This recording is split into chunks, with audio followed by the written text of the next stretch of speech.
Hey guys, it's Chisa or Dr. Huffman. Some of you guys know me by different names, but today I just want to start off by talking about the toxic positivity and something I'm going through right now.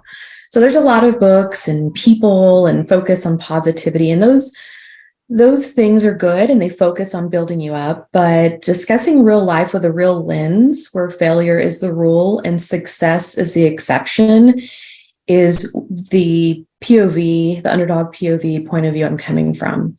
It's really hard to continue listening to the positive. And so I'm here to be positively pragmatic and talk through my failures and mistakes and hope that it inspires and helps and motivates you to feel like you're not in this life alone, and that even through the defeats and the failures, you can still succeed and be the best version of yourself and still make your dreams come true. And I think the segue into that is just to kind of talk about life in seasons, right?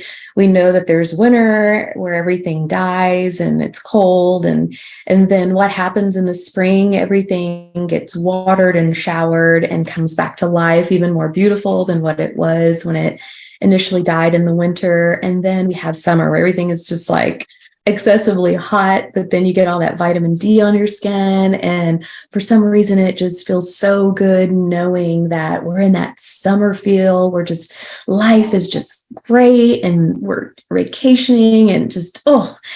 And then you have fall, right? You have fall where things are kind of slowly dying down. The leaves are changing colors. It's like a time of transition.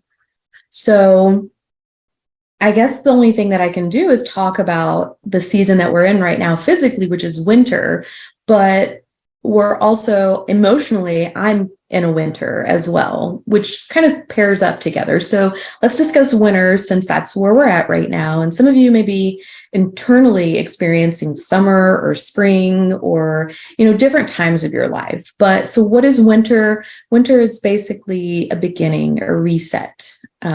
It's the end of something old that has been done and died, and it's the renewal season. So yeah, it's cold and dark at times and sometimes lonely, but did you know that even through winter that the sun is shining? I know the sun comes out sometimes, but what I'm saying is even through the cold, when there's blizzards, when you feel like you're stuck and you're lost in physically and emotionally, that time of winter inside where you just feel like, gosh, can't anything good happen? Just remember that what you're going through is winter and it may be cold and lonely, but the sun never stops shining, meaning that if you can look hard enough and you can find the good, it's there. Think about our solar system, and you have the sun and you have all the planets. Is there ever a time where that sun is not shining? Just think about it. Is there ever a time? And the answer to that is no. But when we go through storms, physical, emotional, we forget that the sun is there because we can't see it or feel it. But it's there. It's covered up.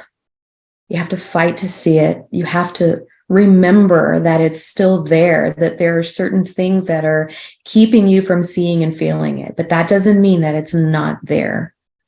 It doesn't mean that you're alone. It just means at that moment, you're unable to see it or feel it. But I promise you, it's there. We just have to fight through the storm.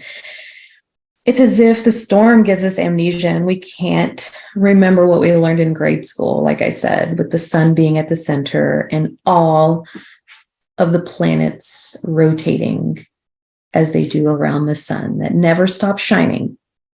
It's always there. So before I get started, let me talk about my levels. What's my level today? If this is the first time you're here, welcome. Thank you. We start off always talking about our levels of how we're feeling or depression, from a 0, as in like, I'm not feeling anything, this is my best perfect day ever, to a 10, which is, this is my worst possible day ever. So from 0 to 10, what is your level? My baseline that I'm always typically at is a 3, but today I'm at a 5, which, yeah, it's a little bit higher. But what's your level? Share it with me. Just put a little comment in. I want to hear what you're feeling. I want to be there with you. And yes, I will respond. And if you're at high, almost a 10, I'm going to jump in and I'm going to be there for you. So know that you're not alone. But let's get back to the winter. Recently, I've been going through a professional storm. And this is really tough for me to talk about because this is something that people really just don't discuss. And I'm not quite too sure why. So my professional storm is that I get these amazing, great opportunities. And when it comes to the next level of that opportunity,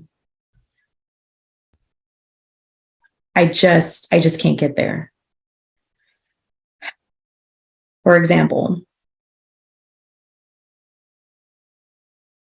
I had the opportunity to be a CEO in training just recently. And for over 400 days, I didn't take a PTO day, didn't take off. I worked every day, holiday, everything. I was told that within the first couple of weeks of my new job, which was an AVP, that I would start my CEO training. Well, none of that happened. And so within a few months, I asked if there was going to be a pathway and what that looked like so that I can start making sure that I was ready and that I would be able to perform.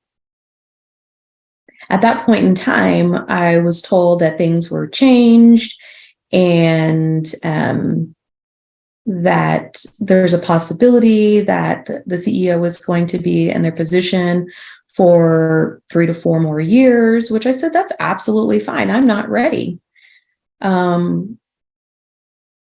So then came an opportunity to showcase if I was ready or not for the CEO role. So I went to a few investor meetings. And I was, talking about the organization and the company and doing my thing. And then I was asked some really uncomfortable questions for which the current CEO was with me. And they jumped in and started lying. Okay, guys, I know that there's lies out there. I do. I get it. I know. But I don't know what it is about me that I can't do that to get a position. I know it's stupid. It's stupid. I know I'm stupid. Just say the lies, right? I don't know what it is. I can't bring myself to do that. So after the meeting, I talked with the CEO about the lies. I didn't bring it up and say, hey, you lied. I just said, in my next meeting, if I'm asked those questions, am I going to have the expectation that I'm going to answer them similar to the way they were answered? And that question led to a discussion. And the discussion didn't really go as I anticipated. I anticipated the CEO saying, oh, great, this isn't a learning opportunity. Let's go ahead and, dissect this and tell me what you think or feel, or what did you understand, and, that kind of stuff. No, it turned into immediately like, are you saying that you can't do the job? Are you saying that you're unable to understand the discussion? Or it turned into something that I was just, I wasn't, I guess I didn't expect it, And that right there kind of resonated with me, in the fact that I said, I didn't say this like in my head. I said, I definitely don't want this. And I definitely don't want it from you. So I said, okay, maybe you're just having a bad day. Maybe it was just bad timing. Maybe I could have just not said anything and just waited for the next investor meeting. Maybe all these different things, right? So time goes on, and I'm working, I'm grueling, I'm grinding, I'm producing, I'm making multi-million-dollar deals, I'm closing them, I'm doing the things. And then I hear silence for the next 9 months. Not one training opportunity, not one investor meeting, not one board meeting, not one one-on-one, nothing. So after a year, I have a meeting with my CEO and have a talk and say, things are going amazing. I'm grateful for this opportunity. I've seen the things and the way that you've changed this organization around, and I'm lucky to be a part of it. I was just wondering if maybe for the new year, we could maybe make a pathway of some training opportunities that I could sit in and experience, or maybe observe. And I was given the corporate Heisman. It was corporate talk for, yes, you're great. Yes, you're amazing. But what we're going to do is move on and act like this never happened, and act like you were never hired to fill my role, even though we've told all the investors, we told all the board members, we told everybody. And so now this is just a quiet little thing that we're just never going to address. So, of course, I moved on from the organization. But my problem with this is, was it so bad to ask in a professional way? I don't understand. This happened to me before. I was set up to be dean over a BSN program. And same thing as I didn't compromise my integrity to make somebody else feel better, or to make it somebody else seem like everything was okay. I held somebody's word to the fire, like their feet to the fire. And so what happens when I do that in a professional, inquisitive, asking way is the passive aggressive corporate Heisman. So I'm thinking, after the time, the years that I put in, that I'm a failure. Why couldn't you just shut up, Chisa? Why couldn't you just say what needed to be said? And there I am again, a square peg in a circle world. So, corporate America.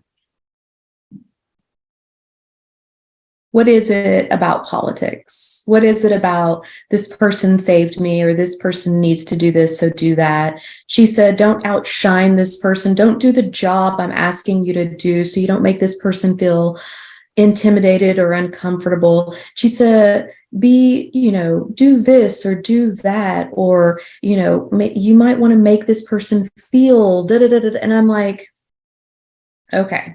So first of all, I'm hired for a job to do a job. And now that I'm doing my job the way that I've understood and been told I'm doing it great, it's making this person feel uncomfortable. It's making this person feel like they're not doing their job. It's making this person feel all these things. We need this person. They've been with us for 20 years. They've, helped this person over here, and they've done this and they've done that. Great. They've done all these things. You didn't hire me for mediocrity. That is one thing that anybody knows me knows that I don't do. Mediocrity. I think outside the box. So I feel like right now I'm back at 0. I know I'm 41, but I was hoping that by now I would have found a place that I could be me, which is professional, hardworking, innovative, and honest. And I am so sad to report that as much as I'd like to think that those places exist, I haven't found it. But I haven't been searching too many places. But of course, I limit myself by, where I am.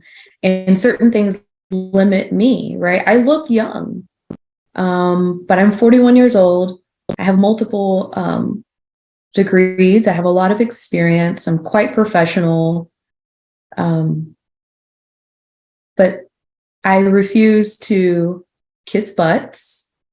I will always be honest in a professional way. I will never, ever be disrespectful. But I don't fit in. And all I want to do is help people and work in a place that I can perform my best without somebody feeling intimidated by what I do, just because I'm doing me and I'm doing what I was hired for. And I don't just settle for mediocrity. I don't settle for stagnation. I don't settle for contentment. I want things to be better. I want things to evolve. I want things to be the best, because where I'm at is where I represent, and that place represents me. So I don't know how to fake it. I've tried, but then I asked myself, why? Why should I make somebody feel like they're doing their job if they're not doing their job? Why does that have anything to do with me?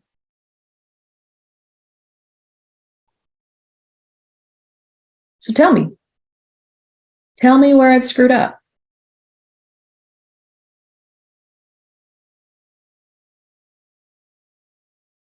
I don't know.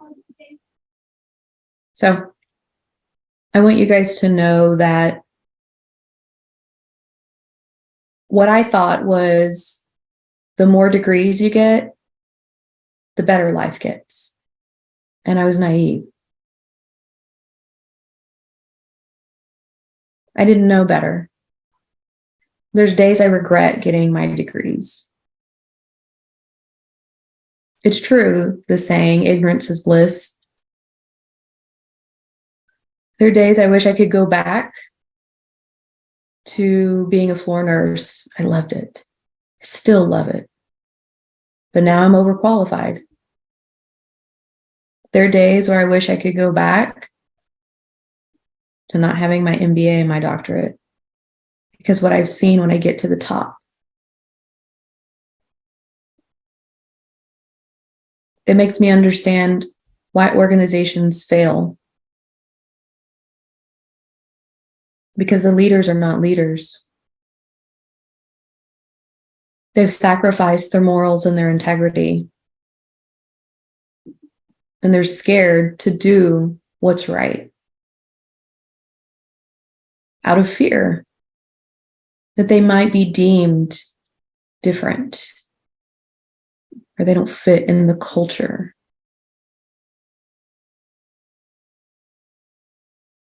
But we're here, and I have what I have, and I am who I am. And that doesn't change. The knowledge in my head, the love in my heart,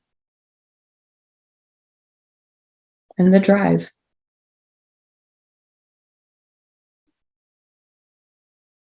A title doesn't make you a leader. It's what you do. And what I'm doing is speaking my truth and letting you guys know that don't place so much emphasis on the things that don't matter. Things are things.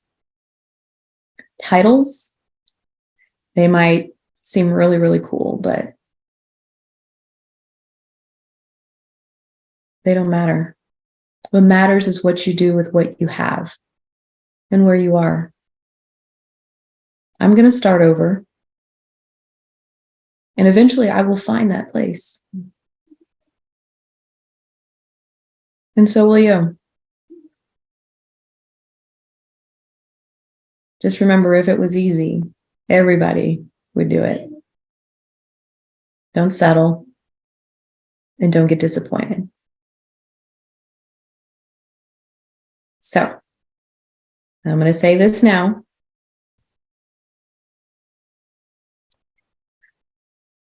I hope you have an amazing day. And if nobody's told you, you belong here. You're doing great. And I believe in you.